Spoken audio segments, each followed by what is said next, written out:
Hello everyone, my name is Sanket Jain. I welcome you all to Psyche Simplified. Welcome to a series जहाँ पर हम NCERT के concept को आसान भाषा में समझने की कोशिश कर रहे हैं. We already have done with class 11 NCERT. You can find the playlist of all the videos of class 11 NCERT in our description section. Other than this, we already have started with class 12 NCERT also. We already have done with the first chapter, that is variation in psychological attributes. Second chapter we have started. In second chapter we done with the first part, that is we get to know about the concept of self. How the concept of self is much deeper concept. Now in this video we will try to decode the concept of personality. So the name of the topic of chapter number 2 class 12 is self and personality. So about self we already have decoded, we already have understand in our previous lecture. In this lecture we will try to understand the concept of personality. Now coming upon personality, अगर हम daily life की बात करें, रोज़मर्रा की ज़िंदगी में हम बहुत आसान भाषा में कह देते हैं कि उसकी पर्सनैलिटी कितनी अच्छी है. Her personality is so much charming, his personality is so much dynamic. लेकिन जब हम साइकोलॉजी की बात करते हैं, साइकोलॉजी के अंदर पर्सनैलिटी का बहुत ही डीपर मीनिंग होता है. जैसे मान लीजिए फॉर एग्जांपल आपने कहा इसकी जो पर्सनैलिटी है काफ़ी शाय तरीके का इंसान होता है, ज़्यादा बातें नहीं करता. लेकिन उसकी पर्सनैलिटी सिर्फ शाय नहीं है, हो सकता है कि बहुत शर्मिला हो लेकिन बहुत क्रिएटिव हो. ये जो क्रिएटिव उसका एक पर्सनैलिटी का क्वालिटी है, ये अभी तक उसने दिखाया नहीं है. तो इसका मतलब क्या हुआ, सिर्फ शाय जो ऊपर से दिख रहा है वो उसकी पर्सनैलिटी नहीं है. पर्सनैलिटी है सम डीपर मीनिंग आल्सो. तो आज इसी को ही समझने की कोशिश करेंगे कि इस तरीके की पर्सनैलिटी होती है. हम इंट्रोवर्ट होते हैं तो क्या हम एक्सट्रोवर्ट नहीं हो सकते?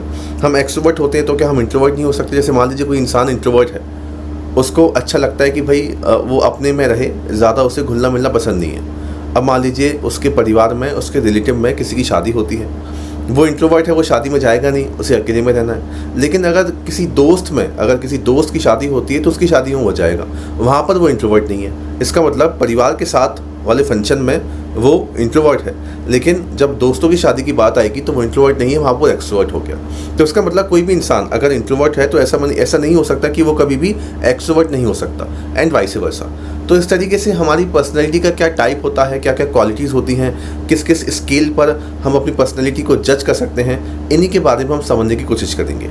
आगे बढ़ने से पहले एक इम्पॉर्टेंट अनाउंसमेंट. देखिए, हम जो लेक्चर्स यहाँ पे कर रहे हैं एनसीईआरटी के, ये बेसिक हम अंडरस्टैंडिंग की डेवलप करते हैं. इन्हीं लेक्चर्स को हम डिटेल में भी देखते हैं हमारे फाउंडेशन बैच के अंदर. जैसे एनसीईआरटी का एक चैप्टर हम देखेंगे करीब 1 घंटे के अंदर, वहाँ पर यही चैप्टर करीब 10 से 12 घंटे में होता है. इन डेप्थ अंडरस्टैंडिंग वहाँ पे होती है, रेगुलर आंसर राइटिंग होती है, टेस्ट सीरीज होती है. तो अगर आप चाहें तो आप हमारा ये फाउंडेशन बैच ज्वाइन कर सकते हैं. It is going to start from 7 June. Perfect time है जब आपको अपने ऑप्शनल की तैयारी करनी चाहिए. इसके अंदर सारी आपको online live classes, regular answer writing, सब कुछ आपको इसके अंदर मिलेगा. So you can check this course on our website also और in our Telegram channel also, और you can connect on call with us on this given number. Moving forward, सबसे पहले हम देखेंगे कि भाई कंसेप्ट ऑफ पर्सनैलिटी होता क्या है. अब देखिए हुआ क्या, ये जो टर्म होता है पर्सनैलिटी, ये जो पर्सनैलिटी टर्म है ये एक वर्ड से लिया गया है, पर्सोना. अब होता क्या था, पहले के टाइम पर रोमन थिएटर हुआ करते थे, ड्रामा हुआ करते थे. तो पर्सोना का मतलब होता है मास्क. ठीक है, इसका मतलब क्या हो गया, मास्क. तो पहले एक्टर रोमन थिएटर के अंदर क्या करते थे, मान लीजिए अगर उन्हें राजा का किरदार निभाना है तो उन्होंने एक किंग का मास्क पहन लिया. अगर उन्हें किसी एक्टर का या किसी विलेन का अगर किरदार निभाना है तो उन्होंने उसका मास्क पहन लिया. तो उसी को क्या बोलते थे, पर्सोना बोलते थे. अब देखिए, अगर मान लीजिए किसी इंसान ने किसी किंग का मास्क पहन लिया और वो जाकर प्ले कर दिया ड्रामा के अंदर, इसका मतलब ये थोड़ा है कि वो किंग है, अंदर से वो कुछ और है. ओके, तो इसी तरीके से पर्सनैलिटी का मतलब बहुत डीपर होता है. It is deeper meaning. Generally हम तो कह देते हैं नॉर्मल लैंग्वेज के अंदर कि भाई इसकी पर्सनैलिटी ऐसी है वैसी है, but it has a very deeper meaning also. तो उसी को ही हमको समझना है. So the idea of personality evolved from outward appearances to enduring pattern the behaviour. मान लीजिए हमने बोला किसी इंसान को कि वो शाय है, तो ये तो क्या हो गया, उसका आउटवर्ड अपीयरेंसेस हो गया, लेकिन उसके अंदर के पैटर्न, उसके अंदर की अंडरस्टैंडिंग कुछ और हो सकती है. तो कॉमन लैंग्वेज में जब भी हम डिफाइन करेंगे द कंसेप्ट ऑफ पर्सनैलिटी, हम जनरली क्या कह देते हैं कि भाई इसके गुड लुक्स हैं, कितना चार्मिंग इसका अपीयरेंसेस है, ड्रेसिंग स्टाइल, फर्स्ट इंप्रेशन. लेकिन साइकोलॉजी में डीपर मीनिंग होगा. साइकोलॉजी क्या कहती है, भाई it is the characteristic way of responding. यानी कि साइकोलॉजी के अंदर हम पर्सनैलिटी को डिफाइन करते हैं कैरेक्टरिस्टिक्स वे, जिस तरीके से आप रिस्पॉन्ड करेंगे हर एक सिचुएशन में. ठीक है, आपका बिहेवियर अक्रॉस सिचुएशन, और जो स्टेबल रहेगा आपका जो पर्सनैलिटी का जो भी आपकी पर्सनैलिटी है डेट विल बी स्टेबल। ऐसा नहीं कि मंडे को कुछ और है, ट्यूसडे को कुछ और होगी। और इसके अंदर इमोशनल टेंडेंसीज भी होंगी। आपकी पर्सनैलिटी के अंदर आपके साइको फिजिकल कंपोनेंट इंक्लूड होंगे, यानी कि आपकी पूरी की पूरी साइकोलॉजी और पूरी की पूरी फिजियोलॉजी इन्वॉल्व होती है। साइकोलॉजी यानी कि आपकी पर्सनैलिटी कैसी होगी ये डिपेंड करेगा आपके थॉट प्रोसेस के ऊपर, आपकी मेंटल प्रोसेस के ऊपर, आप कैसा सोचते हैं, क्या आपके इमोशन है, क्या आपका मोटिवेशन है। ठीक है, तो इस तरीके से हम कहेंगे personality is seen through your behaviour for mask to human character. आपका ह्यूमन कैरेक्टर कैसा होता है इसके बेसिस पर कंसेप्ट ऑफ पर्सनैलिटी बताया जाता है। आगे बढ़ते हैं। अब देखिए, अब इस पर्सनैलिटी को समझने के लिए हमारे पास ना काफ़ी अलग अलग तरीके के अप्रोच होते हैं। अब आपने देखा होगा, दो इंसान है, मान लीजिए दो बच्चे हैं। अब दो बच्चे एक घर में उनका जन्म होता है, ठीक है। अब घर में उनको सेम तरीके का एनवायरनमेंट है, सेम तरीके की एजुकेशन है, लेकिन दोनों बच्चों का बिहेवियर अलग अलग तरीके का है। दोनों बच्चों के सामने अगर कोई मुसीबत आती है तो एक बच्चा तो बहुत अच्छे से उसको हैंडल करता है, लेकिन दूसरा बच्चा उसको हैंडल नहीं कर पाता। इसी तरीके से हम तैयारी करते हैं यूपीएससी की।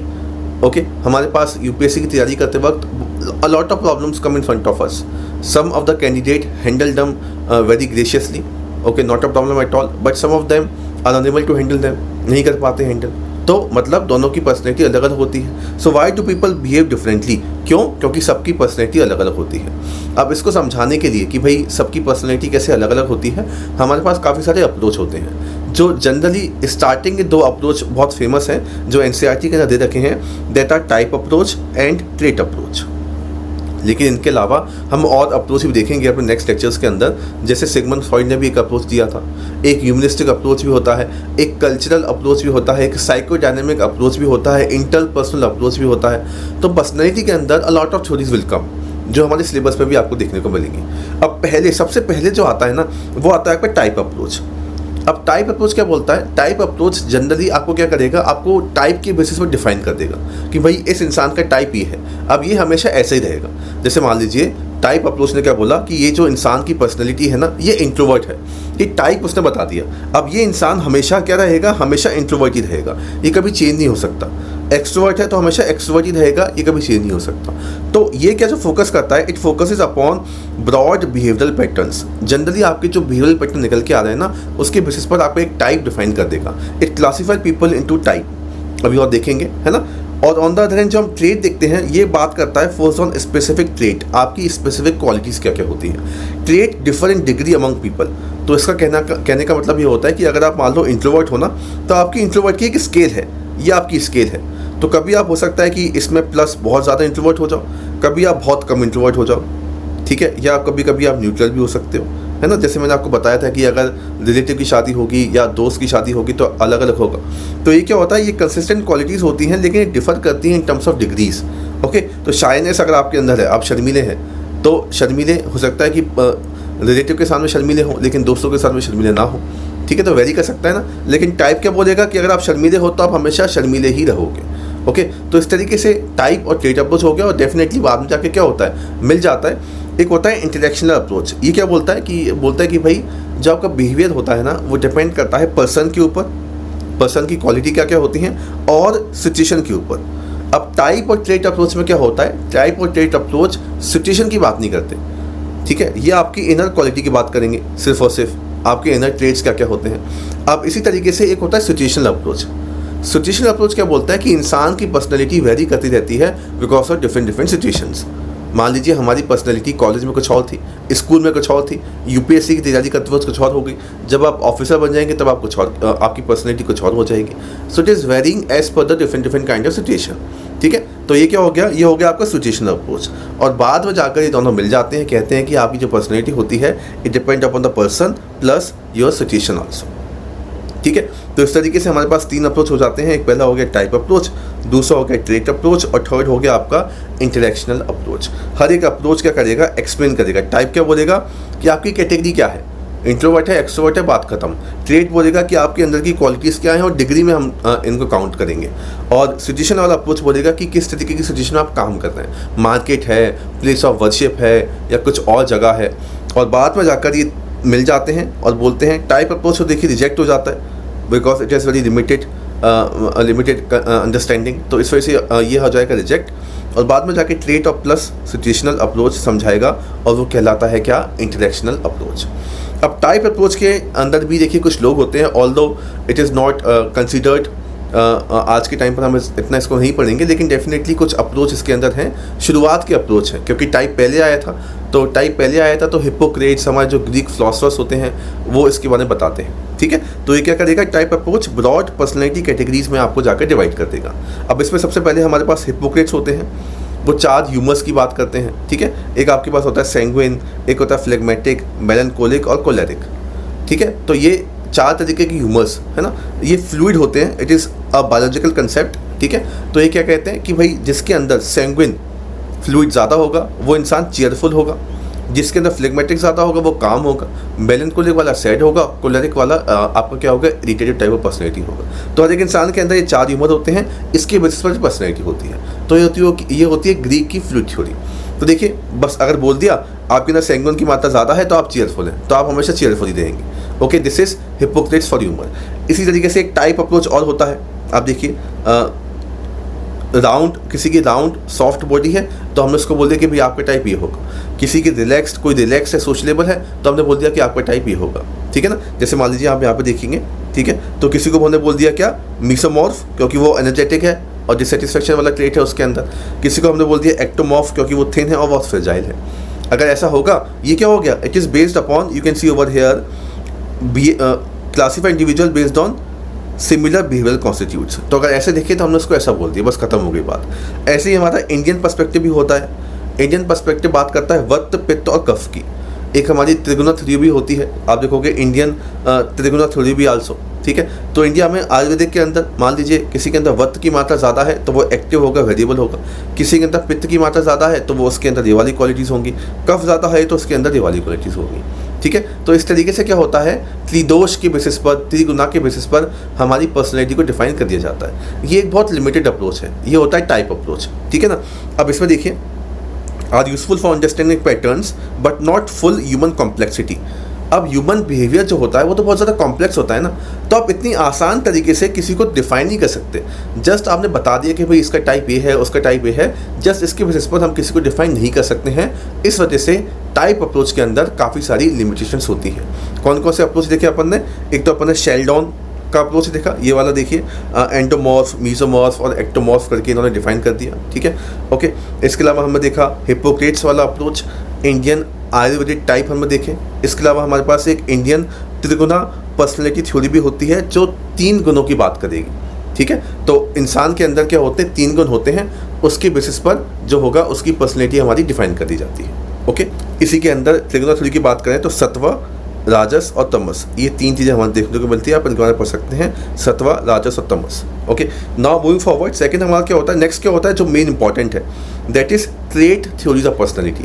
इसके बारे में ज़्यादा पढ़ा जाता है। ट्रेट क्या करेगा, आपको एक स्केल की बात करेगा कि स्केल में काम होता है, ठीक है। तो हम स्केल की बेसिस पर लोगों की पर्सनैलिटी को डिफाइन करेंगे।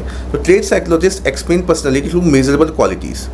अब इसके अंदर जो कॉन्ट्रीब्यूटर्स निकल के आते हैं वो जनरली आप देखोगे गॉर्डन एल्पोर्ट, रेमंड कैटल और हेंस आइंसेंक, ठीक है। These are the important persons. अब गॉर्डन एल्पोर्ट जो है वो क्या बोलेंगे, ये ट्रेट अप्रोच बताएंगे और कहेंगे कि 3 तरीके के ट्रेट होते हैं हर एक इंसान के अंदर। एक होता है कार्डिनल ट्रेट, ठीक है, जो उनकी सबसे बड़ी क्वालिटी होती है ना। एक उनके अंदर होता है सेंट्रल ट्रेट, जो नॉर्मली सबको आपको कॉमन चीज़ें देखने को मिलेंगी, और एक होता है सेकेंडरी ट्रेट, ठीक है। तो इस तरीके से 3 ट्रेट इन्होंने बताया गॉर्डन एल्पोर्ट। अब जैसे इसमें देखें, कार्डिनल मैंने आपको बताया जो डोमिनेंट क्वालिटी होगी, गांधी जी की डोमिनेंट क्वालिटी क्या थी, नॉन वायलेंस की। सेंट्रल ट्रेट जो कॉमन सब देखने को मिलेंगी, जो मेन चीज़ें होती हैं हर एक इंसान के अंदर। सेकेंडरी ट्रेट जो निकल के आती है, मतलब स्पेसिफिक प्रेफरेंसेस, स्पेसिफिक सिचुएशन में कुछ चीज़ें तो बिल्कुल हटके मिलेंगी हर एक इंसान के अंदर। किसी को मैंगो पसंद है, समवन प्रेफर एथनिक लॉट्स, तो ये हमारा क्या हो गया, ये हमारा हो गया सेकेंडरी ट्रेट। इसके अलावा एक होता है रेमंड कैटल। रेमंड कैटल ने बताया कि 2 तरीके के होते हैं, एक होते हैं सोर्स ट्रेट और एक सरफेस ट्रेट। सोर्स ट्रेट जो होंगे वो आपके कोर बिल्डिंग ब्लॉक्स हो गए, आपके अंदर की क्वालिटीज़। सरफेस जो ऊपर से दिखता है, visible combination of source trait. इसके बेसिस पर इन्होंने अपना एक 16 पर्सनैलिटी फैक्टर क्वेश्चनरी भी बनाया था। ऐसे ही एक हेंस आइसेंक होते हैं। अब याद रखिएगा इन सब लोगों ने एक अप्रोच इस्तेमाल किया था, उसको हम कहते हैं फैक्टर एनालिसिस।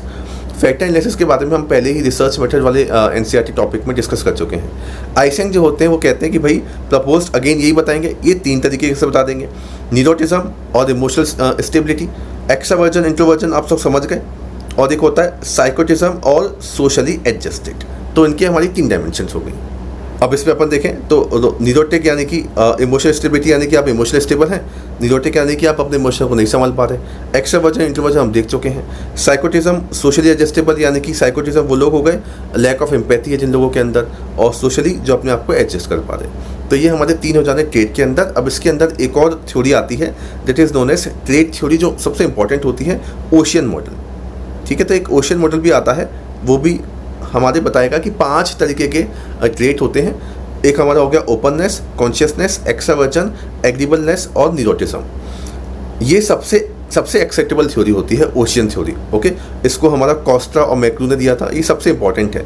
अब ये थ्योरी बोलती क्या है, देखो इन सब का काम क्या है, ये आपको ना एक स्केल बना के देगी।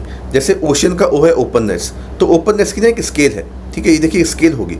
ठीक है, तो आप कभी कभी ओपननेस से बहुत ज़्यादा हाई भी हो सकते हो, कभी कभी लो भी हो सकते हो। तो ये डिग्री बताएगा, फिक्स नहीं बता रहा है कि आपका हमेशा ऐसा होगा। कुछ लोग बहुत ज़्यादा ओपन हो सकते हैं, कुछ लोग नहीं हो सकते। तो ऐसे स्केल में आपको डिफाइन करता है। Therefore trait theory is more acceptable theory.